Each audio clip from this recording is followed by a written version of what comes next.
Okay, welcome everybody. Really appreciate you attending today for the Necessary Skills Now, resources for integrating employability skills into technical programs.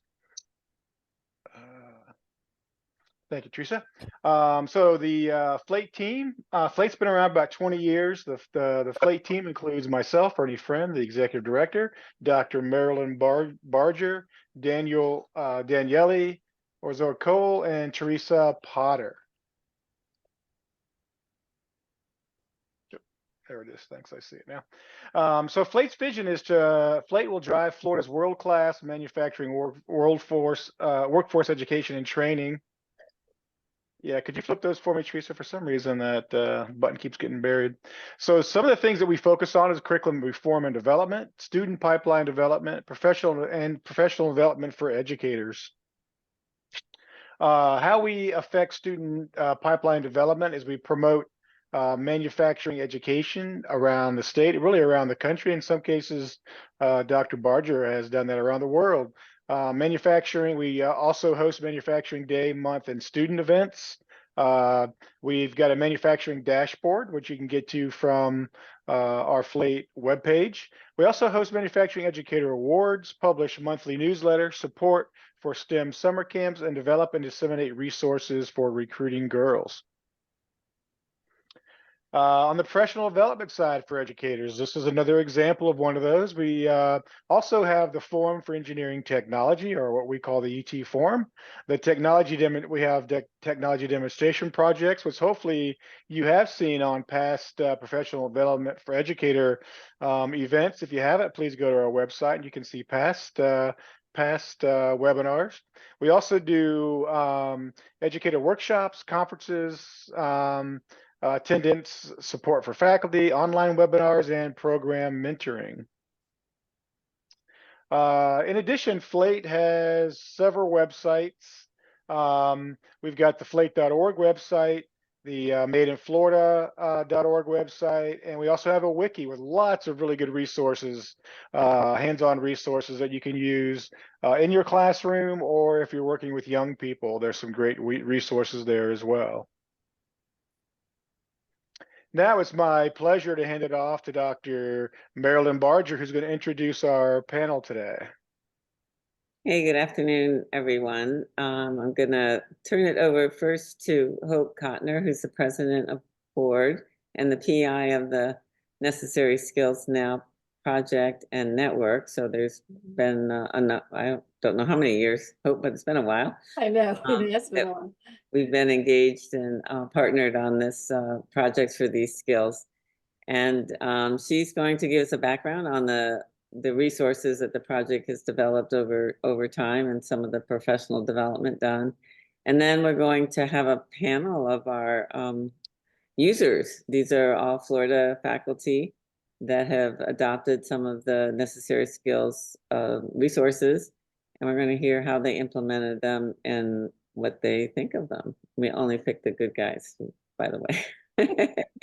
Ones who liked it. So without any further ado, right now, I'll turn it over to Hope. Thanks, Marilyn, and happy Halloween, everyone. I'm gonna pull up our resource slides and get things started. Marilyn, thumbs up. Can you see what you need to see? Thumbs up. Yep. Okay, great. Anyway. Yeah, thanks everybody, and thanks for joining us.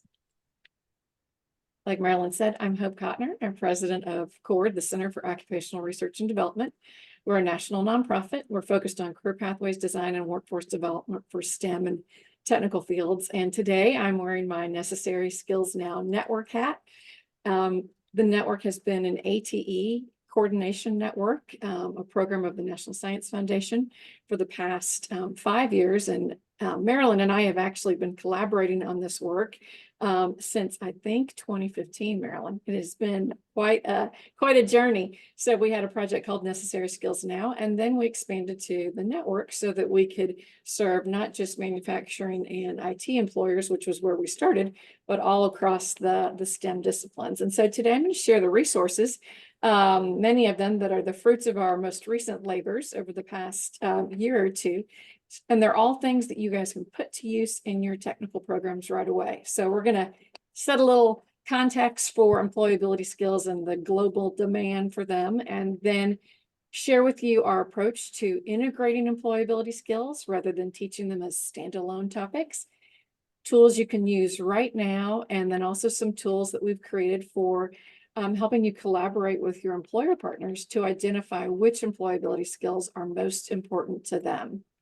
So I'm going to kick off with just a note that everything you need, all the links that we're going to mention today, are all in this online toolbox. So if you've got your phone, take a quick scan of that QR code, or I think Teresa's going to put that URL in the chat for us. Everything you need will be here. You're actually getting a bigger toolbox than you might normally get for a webinar. Marilyn and I and our colleagues were able to teach a workshop last week for a group of NSF ATE colleagues in DC. And so everything from the workshop is there for you, even though you're getting a condensed version today.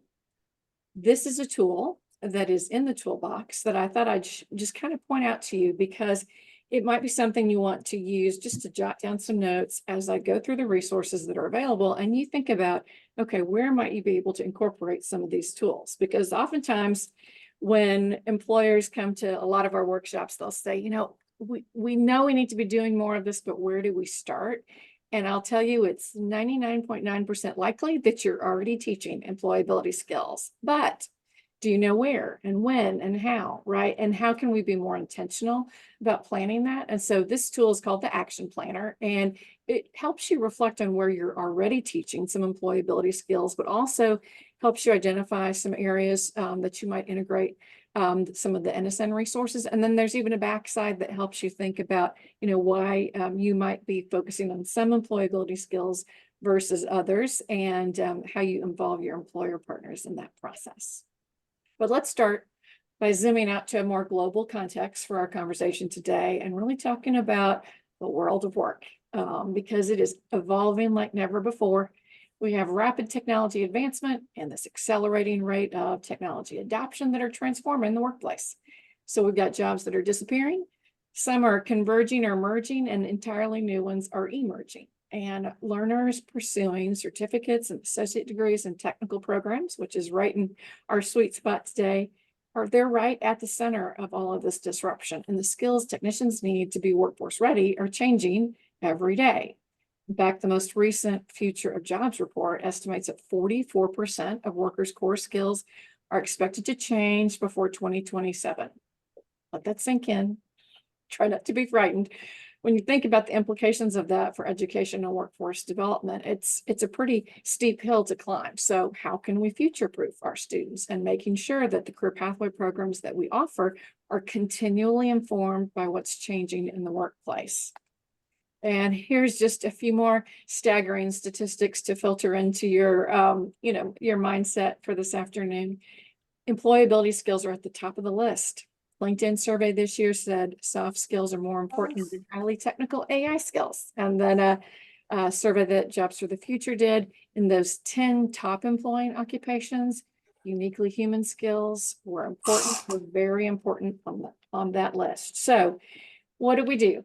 In the universe of necessary skills now that we've been collaborating with employers and faculty members across the technical disciplines over the past almost 8 years now, it's been clear that employers are even, the news from employers is that there's a clear lack of employability skills in today's technical workforce, and the news has gotten worse rather than gotten any better over these years. And we know as community college faculty that you don't have a lot of extra space in your curriculum. So Necessary Skills Now Project 1 really brought together faculty and employers, paired them up to create curriculum modules that integrated that content, integrating that technical content that you're already teaching, and infuse those employability skills with some workplace context.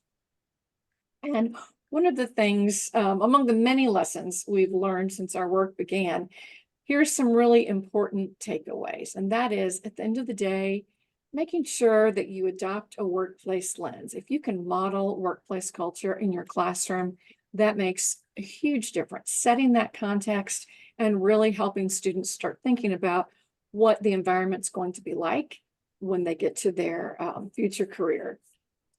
Identifying which employability skills your employer partners say are most important for your discipline. Oftentimes, if you say to your advisory board members, you know, soft skills, are they important? And they'll say yes. And you'll say, which ones? And they'll say all of them. And that doesn't help you because you need more details so that you can actually start tackling the issue. So where do you start? We would suggest starting small, one lesson, one project at a time, and then build from there. Take a look with that action planner or any other tool and assess where you're already teaching employability skills, and then look for those great opportunities to enhance employability skills instruction, give students more practice, and also to assess, measure their impact. And some of it may be self-assessment and then instructor, peer assessment. Really think about that. And then last but certainly not least, advocate among your colleagues for employability skills instruction across your program area.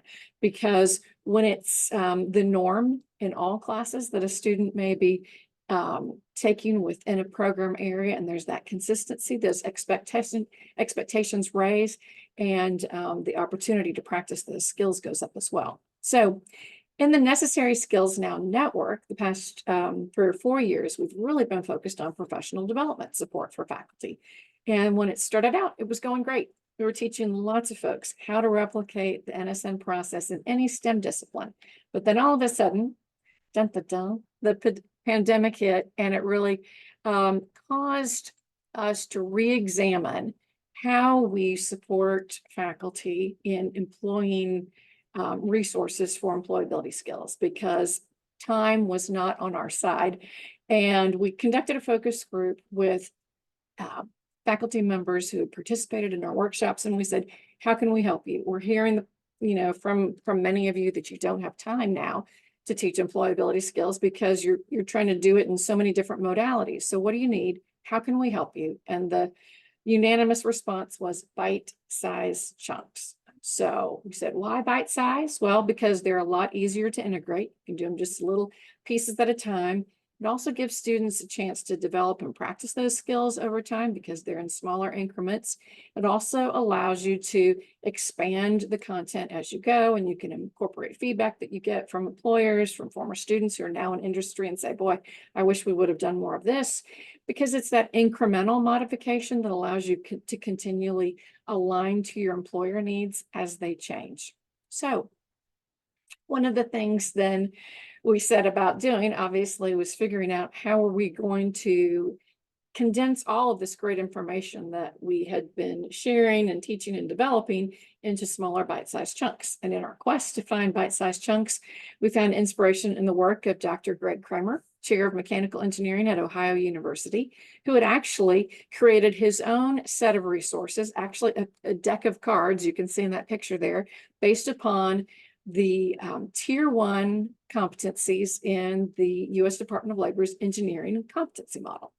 And we took a look at it closely. The project team said, hey, there's something here. This is pretty cool. Then we got to see the rest of his cards, and it turns out he had created a whole set for the entire competency model. So we asked our friends at Forsyth Tech in North Carolina if they would agree to pilot the engineering deck, but only that first Tier 1, those personal effectiveness competencies, which are really lots of soft skills you'll see there, in their mechanical engineering technology program. And they did, and it worked great. So we went a step further. We created actually a web-based version of the engineering competency cards because Dr. Kramer only had paper and we were in the midst of a pandemic. So you can also access now the engineering technology resources, but then we created, with Dr. Kramer's help, a set of manufacturing competency resources based on the advanced manufacturing competency model. And I'm sure many of you are familiar with these, but if you haven't taken advantage of all the resources in there, I encourage you to do so. Those bottom tiers, that personal effectiveness, academic competencies, which includes things like communication, and then workplace competencies at that third tier, things like teamwork and problem solving, all of those really critical employability skills you'll find in those bottom foundational levels in any of the disciplines. And there's great resources in all of the models that allow you to pull out tools. This is a screen capture of an employer assessment tool that was the basis of a survey that we did with the Forsyth Tech Business and Industry Leadership Team to find out which of the employability skills were most important to them in terms of, as they're thinking about entry-level technicians at their company, which are most important to career success. And it was those priorities that were then the focus of the materials that we created. And after the survey, we isolated the top 8 competencies that they had prioritized and created 8 competency modules. And we collaborated with the BILT members, so you'll see some of them featured in some of these materials. But it wasn't just to create cards to identify which of these topics that students need to develop, but then some teaching content to support them. So here's what we created. Certainly student-facing content. So there's tools for students to use right away. These are web-based. And you'll see here the 8 competencies that were identified. Different colors. They're grouped into really categories, and I'll show you what each one of them look like. It was great to have a team of faculty and a team of employers working on this collaboratively, and then being able to use those competency statements that are in the DOL competency models. Lots of information, more than you probably would need, but it's a great starting point and you can narrow it down from there. So then we use these particular competencies and develop challenges around them. So this is what it looks like on the website that students can go to. It's mobile ready, so they can access this on their phone very easily. I'm going to show you just a couple of them. Here's professionalism, for example. So there's a definition at the top of what is professionalism: non-defensive and composed under pressure, demonstrates good judgment and a positive presence in all situations. So, things to ponder, right? And it's really, these individual numbered items are challenges. So we encourage students then to seek out opportunities where they can practice these skills. So like in this particular one, keep your emotions in check during stressful or challenging situations. Recognize the impact of your responses on others.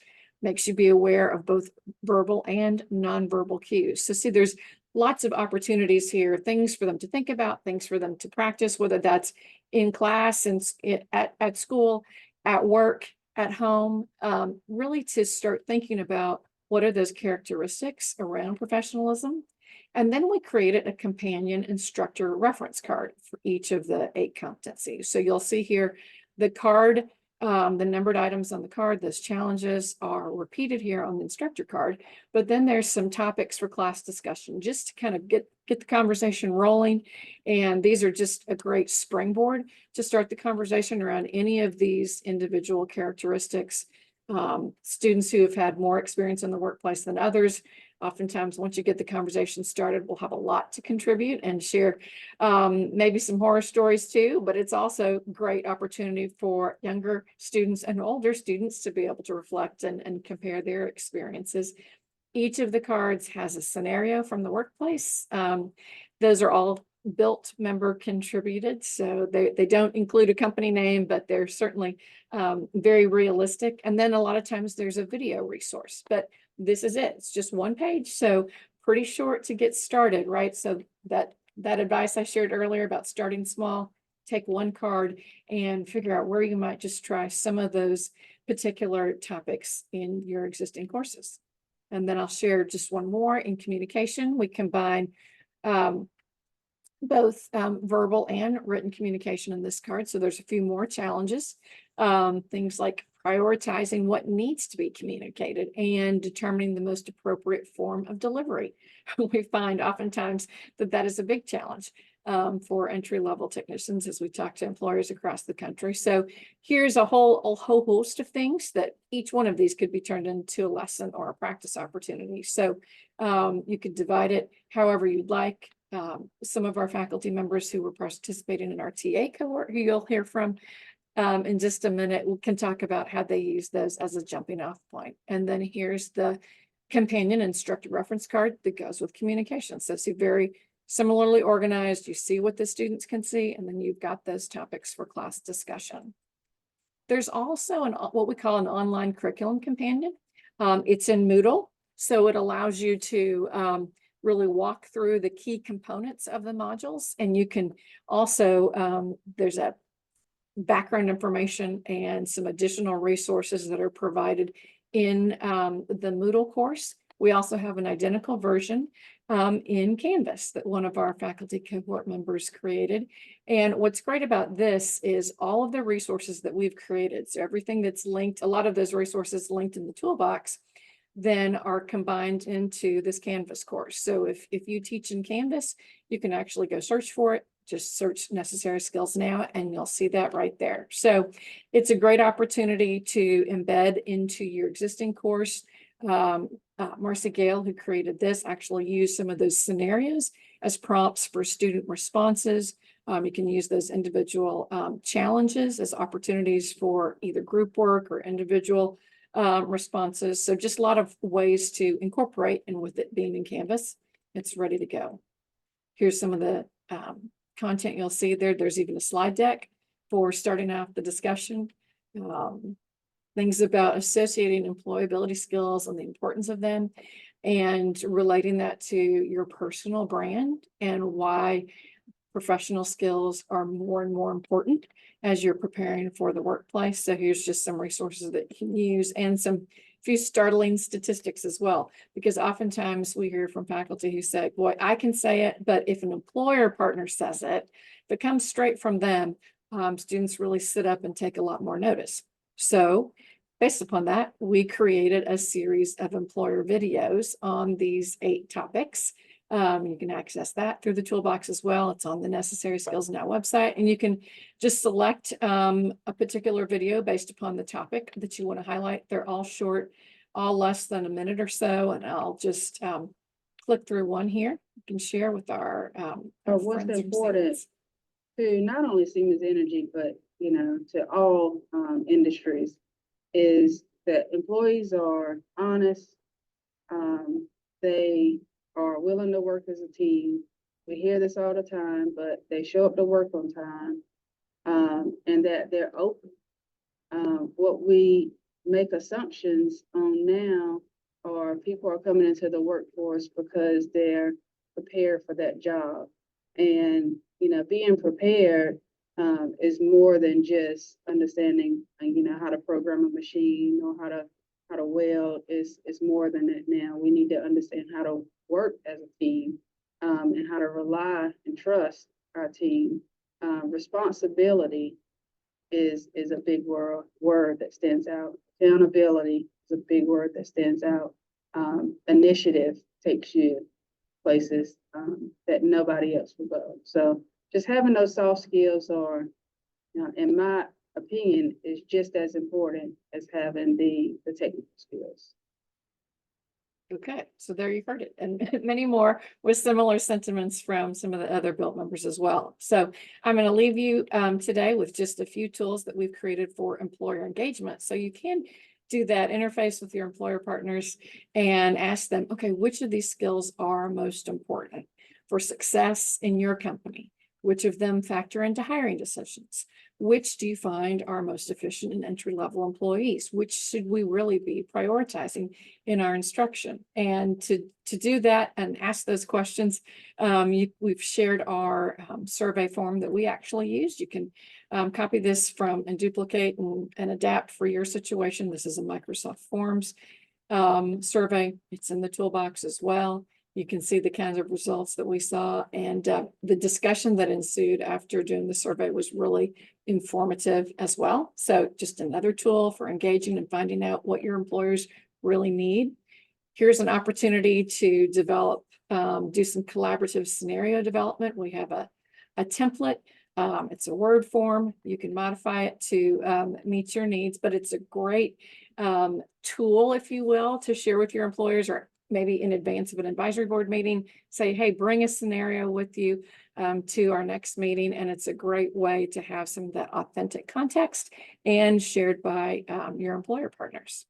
And then last but not least, in this past spring, we hosted an industry student event that all of our panelists were involved in. We called it Industry Insights. It was a 1-hour webinar in the evening. We had 4 panelists from industry who talked about the importance of employability and professional skills by responding to a student panel. And our cohort classes were involved. They all had an opportunity to pose questions. And then student audience members could join in either individually or with their class. There's a recording of this, and there's also in your toolbox just kind of like a one-pager that talks about how we planned and then executed the event, because it's something that you could easily replicate in your region.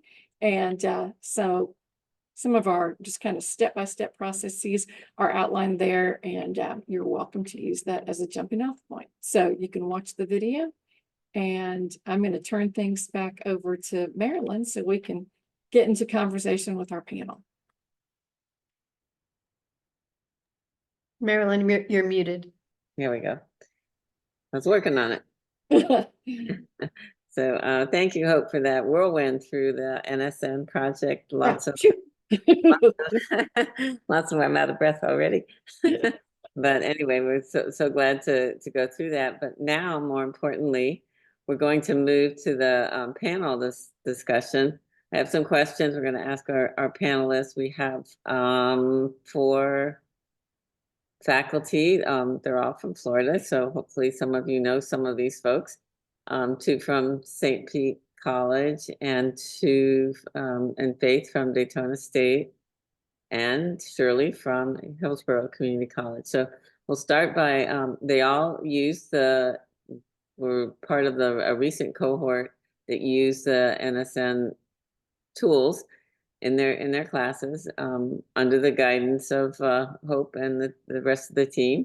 So I want to hear how it went and what they experienced, and then we'll ask the most interesting question: are they still engaged in it? Are they still using it in their A class? I think the cohort used it in one particular class that they were teaching and considering other possibilities. So let's go around the room. I see Andreas first. You want to do a quick introduction, who you are, your program, your Sure. college? I'm Andres Cardenas, and I work in St. Petersburg College. I've been there for about 6 years now, and I teach. Our college has engineering technology as part of the manufacturing and building arts, natural sciences, and I teach the students mostly in what we call the pathway for mechatronics and for electronics. Okay, great. Thank you. Brian, you next. Sure. Brian Bell, and I primarily teach a lot of the biomedical engineering technology courses, but I also teach some of the engineering core courses, such as electronics and manufacturing materials. At St. Pete, on a different campus than Andreas's. Yes, Actually. yes. Beautiful Tarpon Springs. Faith, you're next. All right, my name is Faith Bryant, and full-time I am the work experience coordinator for the School of Technology at Daytona State College, and that covers engineering technology and information technology and building and architecture. So I help students in the program get internships. That's my full-time role. And then I also taught as an adjunct instructor, teaching a course on soft skills called Professional Performance for Technicians. And let's just take one quick question here. Is that required for all the students in this College of Technology? The professional, that course? Yes, yes. Okay, awesome. Awesome. Great opportunity to use some of these resources. And last but not least, Ms. Shirley. Can you introduce yourself? There we go. I got it. Hi there. So I'm Shirley Dobbins, and I teach as well as, excuse me, department chair for engineering technology on the Brandon campus, Hillsborough Community College, across the bay, across the street from Andreas. We're cohort co-laborers. And our program is specifically mostly involved advanced manufacturing. Of course, we have about six certificates, and we also deal in mechatronics as well. We encourage our students to go on and do their bachelor's, and we've had several graduates. We have a partnership with Daytona State. So, Oh, great plug for the articulation there. All right, so I guess how should we do this? Do you want to all jump in here, or if somebody has something to say about why did you decide to participate in the cohort for this NSN material, for these NSN materials? I'll jump in there. Okay, we'll start with you since we ended with you. I heard about it from Dr. Berger. She mentioned it in passing, And it was not only a great idea, but I saw a need for it, very necessary, because we work with a lot of students who are fearful, not sure about themselves. And I thought, and also talking with some of our advisory board members, the topic had come up about integrate students and bringing them to the workplace and how they interact. So since the topic come up, it was like just a win-win. This was going to work. All right, great. Anyone else? Chime in here. Yes, I will go. Yeah. So I learned about it because I was doing the winter working connections training on the ITTS built model. And I kept asking questions about soft skills, and it was mentioned that this thing existed, right? Necessary skills now. So I was super excited about that because I was actively searching for content to update this professional performance course.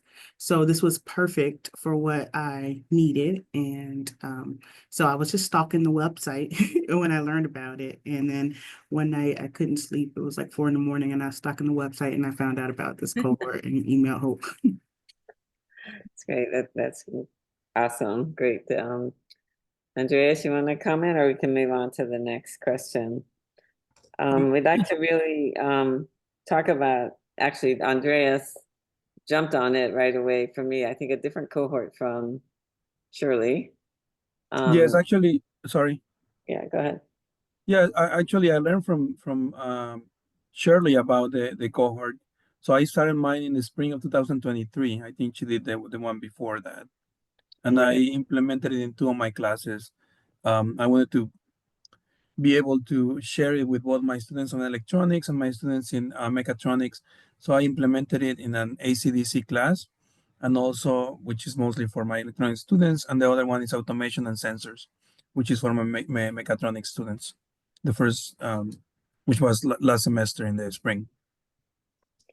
So, how did it go? Oh, it went great, actually. They enjoyed it a lot, and then we also had our panel with our, well, I don't know if it was called a panel, but we had a discussion with our industrial board, where we got their questions with utilizing one of the resources that Hope mentioned, which was the questionnaire. Which one of the skills they're more uh, looking for, and like you said, most of them are like, it was very diverse the answers, and most of them are like most of them, right? But one of the, at least for our industrial board, they were saying about communication, professionalism were one of the two things that they highlighted the most. In that discussion, they also highlighted, just like Shirley was saying, that the need that they have for it. They highlighted I guess, the financial factor that it has for small companies, which most of the companies here in Florida are small companies, smaller, medium-sized companies. It has a huge impact to hire somebody that has good technical skills but cannot work with people or cannot communicate well. So that was an eye-opening to me. I never really thought of the importance, so it allowed me to reflect on that.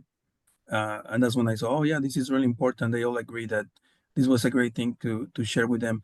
The students loved it, even though most of my classes are done at night. I could really see them waking up after the technical session talking about this. They really enjoy talking about the scenarios, and most of the students are um, students that are looking for a second career or a little older. 27 years old is the average age in them, so they have some experience working, and they not shy about sharing their experiences, not only horror stories but also like good field stories about how people have helped them in their professional development and things like that. So uh, I saw that it was very useful, and I always tell people, like, I wish I had gone through some of these when I was in school, even though it was ancients ago.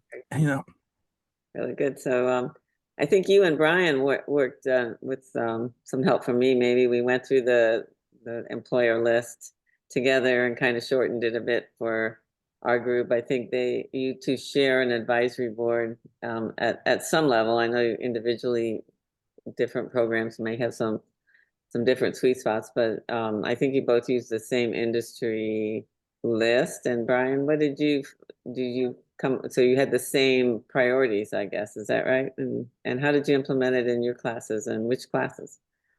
Yeah, so the way we did it was we kind of took the list that Hope had sent, and we just looked through it, went through it, and thought, how can we make sure we group things correctly, just to maybe simplify it, try to get as much engagement as possible from our advisory board members. And it was definitely interesting to see the responses and to see how how different people viewed it. Probably the biggest overarching theme that I could take away from after doing it was the employers really value these skills. Like, they weren't very good at saying something wasn't valuable. So, they were really good at saying things were valuable. They looked at, the problem was getting them to differentiate between what was the most valuable soft skills. Because in their minds, they want it all. They want the complete package. They want people who can, do everything. And which, that makes sense. I'm not that surprised, but from an educator perspective, it's trying to help them hone in on, okay, but we only have so much time and we only have so many resources. So tell us what's most important to you so we can really make it count. So And how did you, and what classes did you use it in? yeah, so the classes, I used it in 3 classes. I used it in my Intro to Biomedical course, my Managing Medical Technology course, and my Intro to Electronics course. The ways that I sort of implemented it was looking at, okay, I kind of try to take things that already existed in some way and just really hone them in. Like, maybe I have a presentation, for instance, in my Introduction to Biomedical Engineering course, but I'm not necessarily teaching them all the ways to improve their presentation. So I take some of the resources from NSN and the cards and put those prior to the presentation to help them prepare for it, and then make sure it kind of aligns with the rubric a little bit more. So it was a lot of modification of what exists already. Okay, great. Anyone else have a super idea for implementing? And did you use all of the material or just some of the topics based on the surveys that you did with your industry partners? Anybody? Shirley, are you locked up? Sorry. Oh, she looked a little frozen on my end. Andreas, it's okay. Yeah. Okay. So the way I did mine was the first one that we did. I'm using it now. I put it in a couple of courses. But since we were hybrid and my students didn't necessarily have to come in, I specifically chose courses that I could get them to come in. It was a smaller course. And that very day, I think we had a student that was having an interview. They were having some employers come in downstairs, and he came for the interview. So he had to miss my class.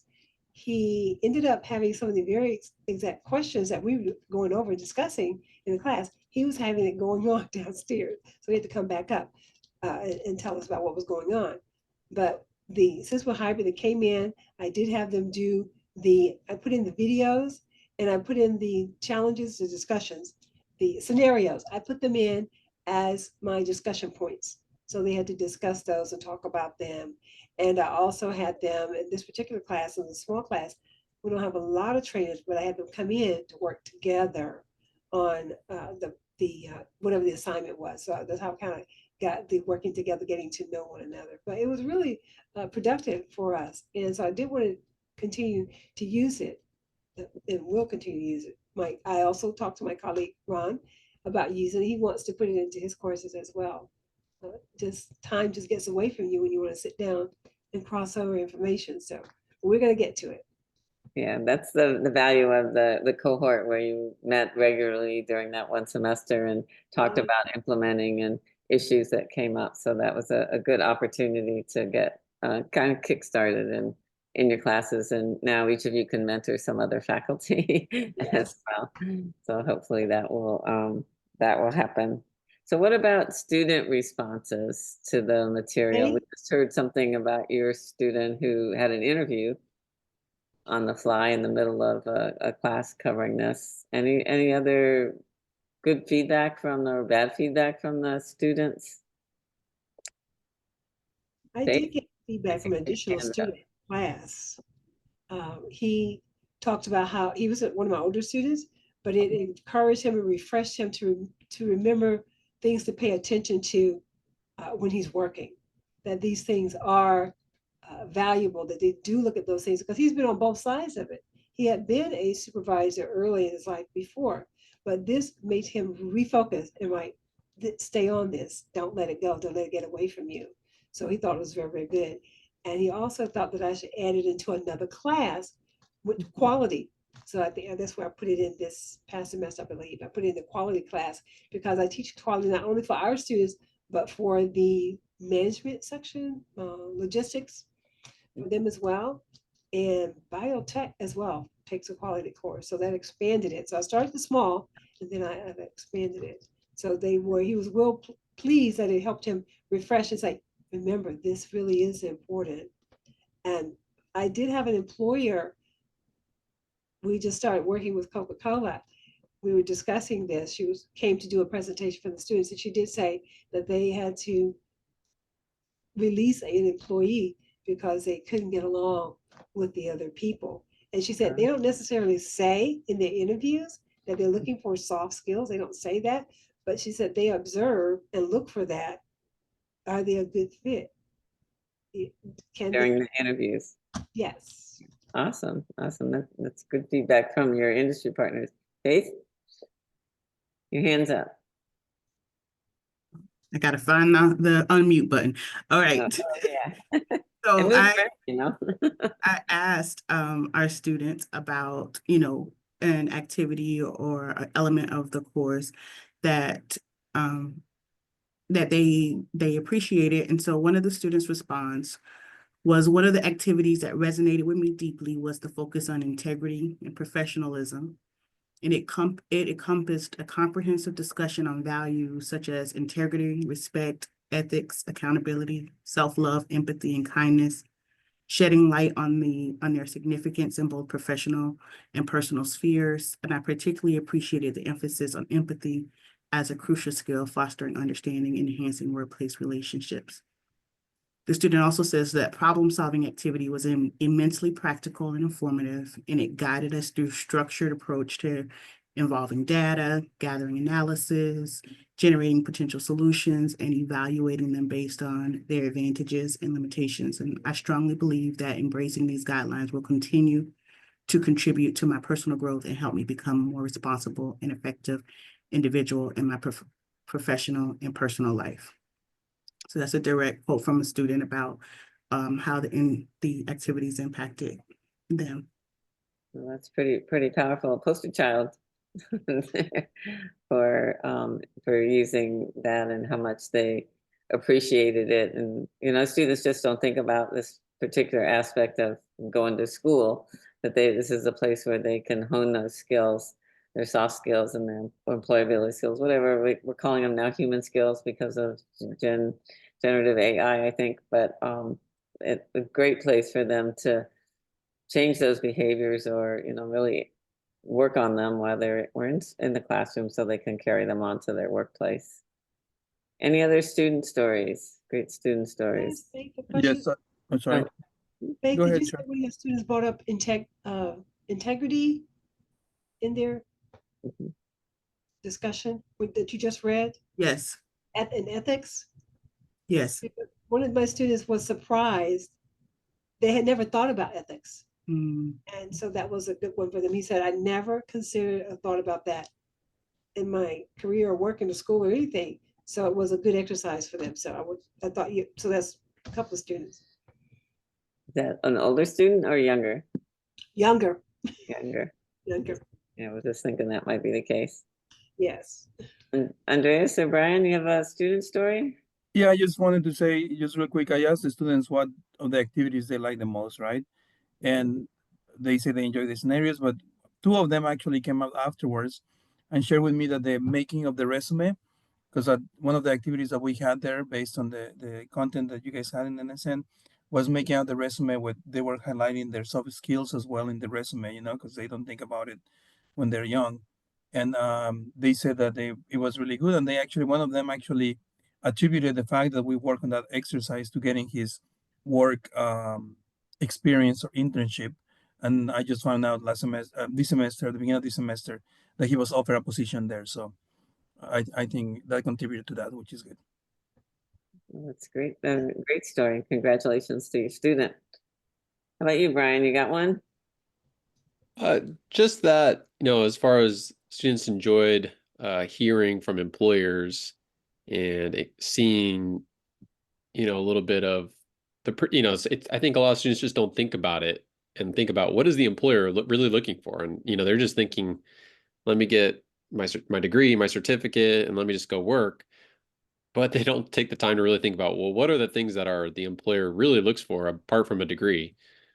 So I think that really helped them gain some perspective, and they seem to all generally feel that way. Okay, that's great. Yeah, interesting. I guess we think the same thing about school. We go to school to learn French or electronics or whatever it is, but not necessarily how to interact with different people.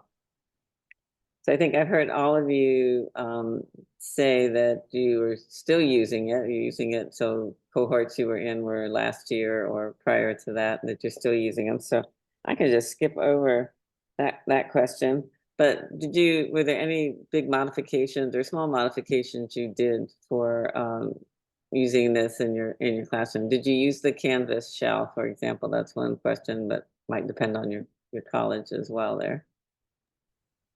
I use the content. I'm sorry if I may answer. Yeah. I use the content of the Canvas shell. I have to translate it to my D2L. So I utilize all the modules. I use slightly modified when I use the companion / reference cards that Hope made allusion to earlier.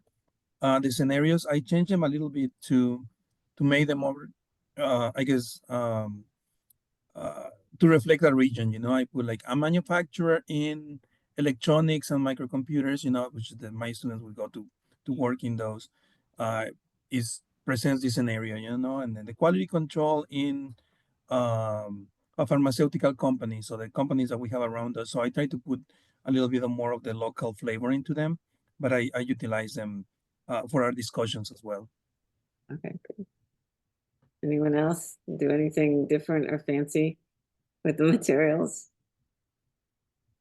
How about, did you share them with any of your industry partners? Did they see any of the materials that you were giving away or using in your classroom?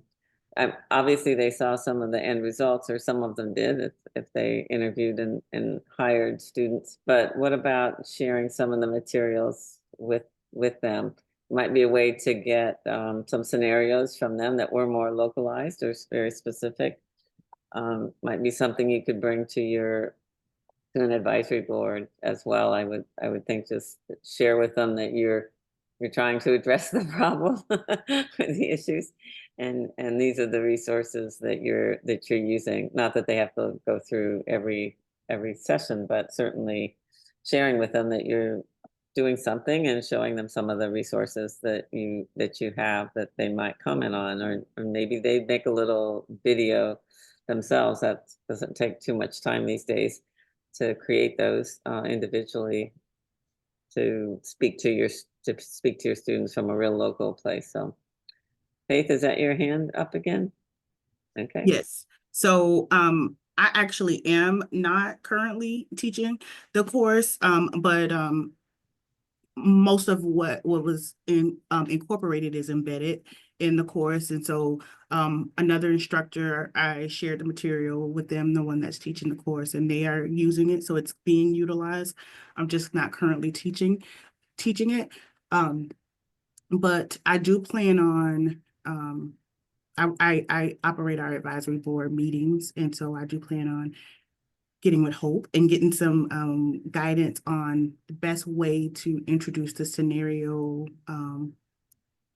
content, and asking our employers to create those, because I think that's a great way. So to Andreas's point about like making it more localized, for mentioning the employers, having those employer scenarios will help create some name recognition amongst our advisory boards and get the students to know who are the local players in town, because a lot of our students they only know big names, right? They know Amazon and SpaceX and, but, many of them will be staying local. So to introduce them to companies that exist in their local market would be beneficial. So I want to introduce that.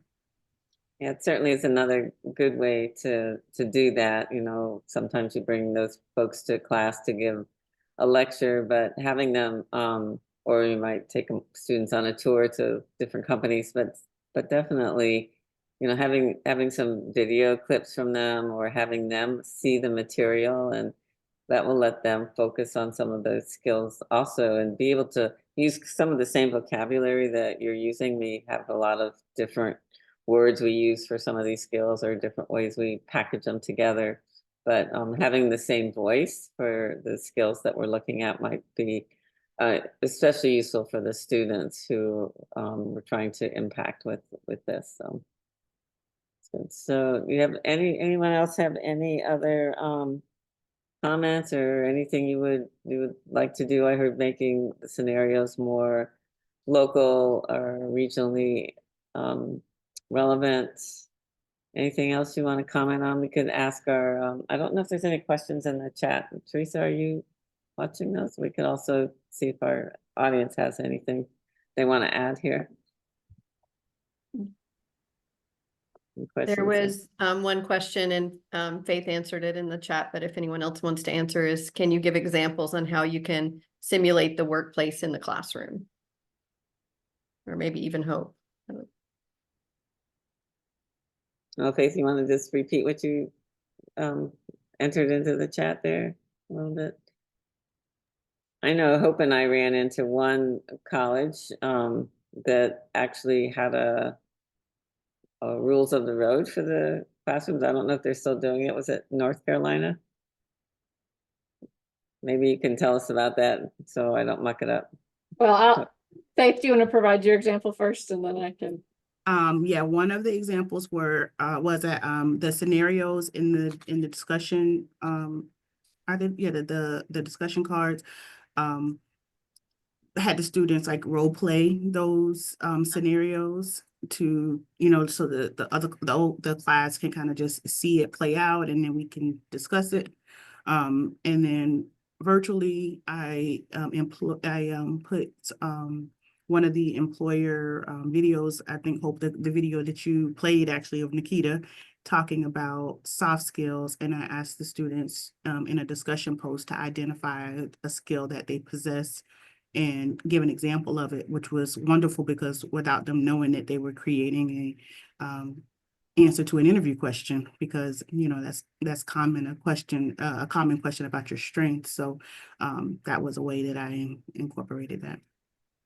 Okay, awesome. It's a great idea. Yeah, so I had worked with a college in kind of fairly rural sized community in North Carolina who had a whole school emphasis on employability skills for a couple of semesters. And one of the things they did was create classroom norms across an entire division. So all the faculty in that division were on the same page, and they wrestled with what those classroom norms were going to look like, and they had a version for, and this is pre-pandemic, in person, for hybrid, and for totally online, and really applying that feedback that they had received from their advisory board members about what those expectations are at work, things about you can't do your work late, it has to be on time, phone usage, appropriate emails. I mean, things that might seem kind of mundane, but then when actually tasked to apply that, it was really important that there was consistency from course to course. And that was something that all the faculty, they all saw improvement, and the fact that students had to practice it in multiple classes made a difference too. Yeah, interesting that they all got engaged together and agreed on a protocol. That's amazing. It wasn't a quick fix, certainly. Yeah, I'm sure it took some time to work out all those details. We see any other questions? We see an opportunity that Dr. Tyson from USF, who's also done some work on teamwork in this area for a symposium that he's speaking at would be in the middle of the night for us, but you never know. Lots That's of Thanks, Will. students Thanks. are up, up in all times of the day and night. So That's right. anything else? Any last comments from any of you? Just wanted to thank you again for this opportunity. I have to say that you just guys gave me some good ideas now. Every semester I also have, like, for the last two years or 2 years and a half, I have people from industry coming and talking to my students. Some of them like to do technical presentations, some of them just come and talk what they do a day to day, and then they at the end we have a question and answer session. But I really like what you said, Marilyn, about like recording them, and you reminded me today on the talk also about the video you presented of Nikita. Hope.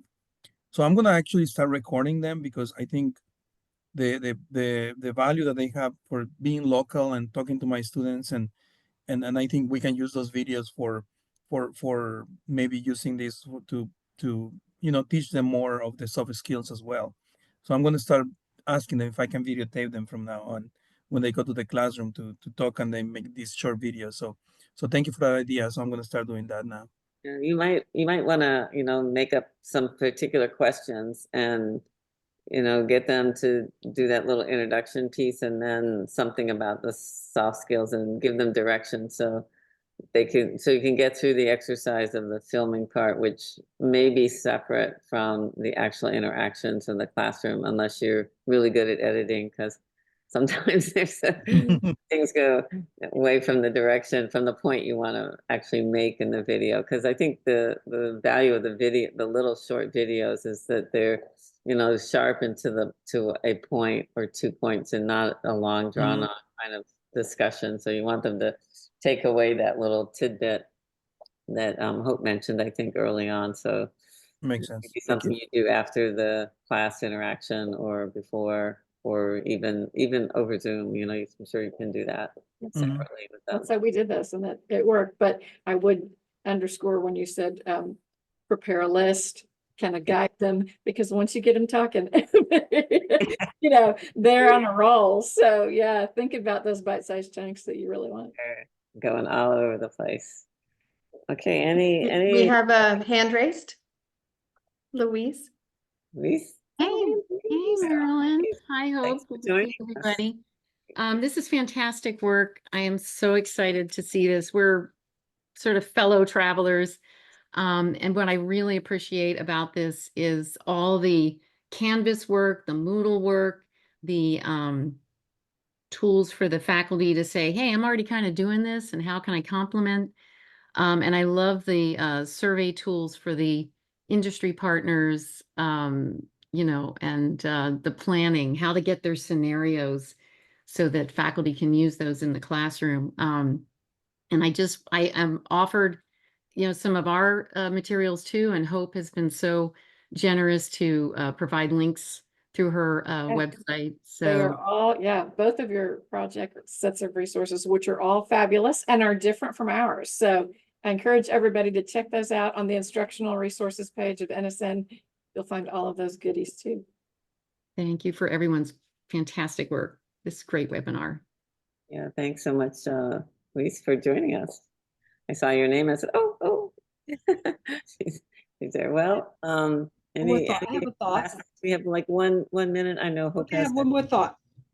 So my students just had an interview, and it was an interview with a screen, and it was he described it as spooky. So recording them, Andreas, will make them feel a little more comfortable. It threw him off. There was no person to talk to. It would say a question to him and give him a few seconds or something to respond to the question. They were normal interview questions, but it played with him that he was not talking to a person. So it was interesting. Practice, I think, is the key, giving students Yes, opportunities for practice, because it's not teaching those skills, it's developing them over time, right? And really honing it. Yes. Practice. It's Practice. learn them today, and have to keep using them. That's right. It's a behavior change and installation into your being, I guess. So, well, I want to thank everyone, Andreas, Shirley, Brian, Faith, for revealing all that you've done and sharing with our audience today. And thank you so much, Hope, for providing us with the lead on this important project, and so important for our industry partners.